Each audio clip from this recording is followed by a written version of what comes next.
Mēs ar prieku vakaros klausamies audio liecības kopā ar bērniem.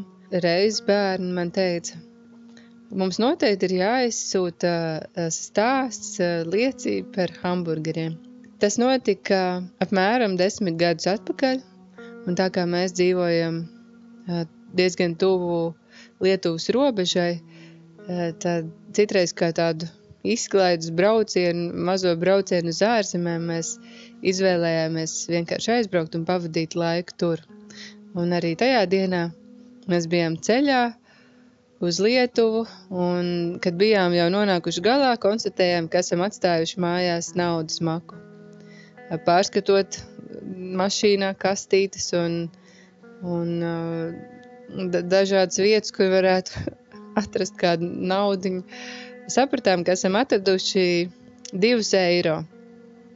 Un, lai brauciens nebūtu galīgi sabojāts, tad sapratām, pa 2 eiro mums sanāk bērniem Hesburgerā 2 hamburgerīši, un tā kā Lietuvā Hesburgerā ir tāda spēļu istabiņa ar tādu trasīti, kur parāpot un pakāpt, tad sapratām, ka tas tāds labs risinājums. Būs viņiem katram pa hamburgerim un iespēja arī bez maksas pakāpt un pašrūkt pa kalniņu. Un, kad aizbraucām uz Hesburgeru, mums par pārsteigumu, viņiem tajā dienā bija apaļa jubileja. Un kā dāvanu viņi dāvināja, ka hamburgerīši tajā dienā maksāja 50 centus. Tātad ne tikai bērniem sanāca par hamburgerītim, bet arī mums pašiem. Bijām par to ļoti priecīgi.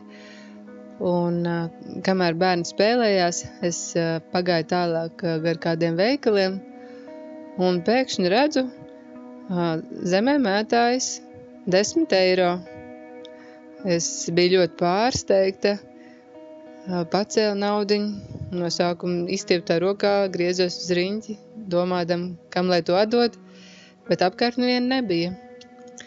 Un tad gan visiem bija ļoti liels prieks, jo mums bija ne tikai hamburgerīši, bet arī 10 eiro, ko varējām arī nopirkt kādus naštus vēl, un tas izvērtās bērniem par vienu tādu lielu piedzīvojumu un brīnumu, kā Dievs par mums rūpējas.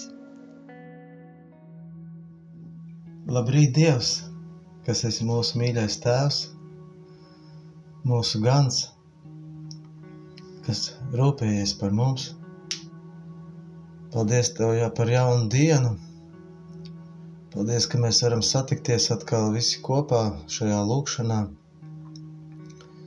Mēs paceļam savus sirdis uz Tevi. Paldies Tev, ka Tu šajā liecībā atklājies kā brīnumains Dievs, kas rūpējies.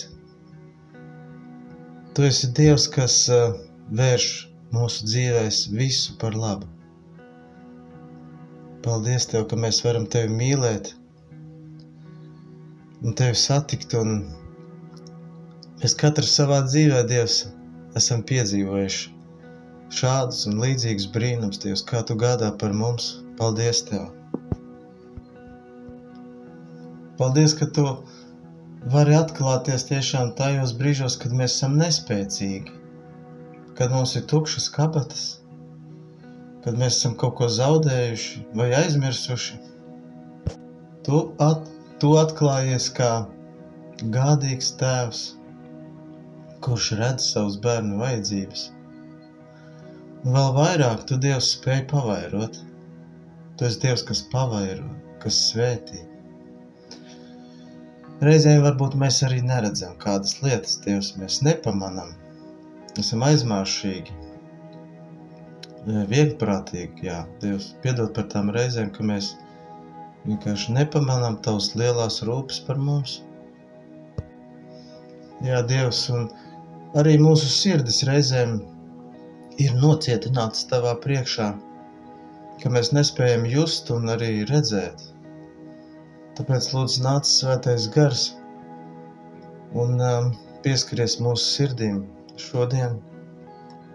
Un katru brīdi Dievs, tu arī klauvē pie mūsu sirdīm.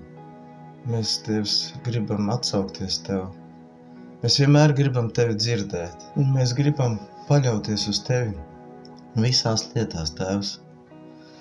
Un mēs lūdzam arī par kādu, kas ir šodien nospiests, kas ir kaut ko pazaudējis, kurš nav atradis arī vēl Tevi.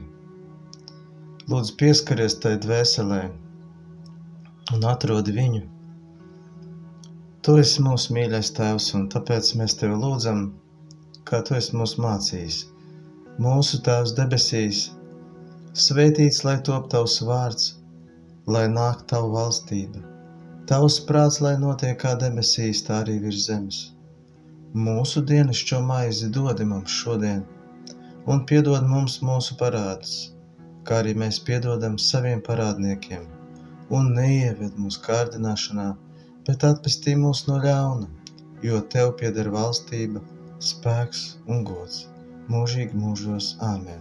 Lai mūs svētī un pasargā visvarenais Tēvs, Dēls un Svētais Gars.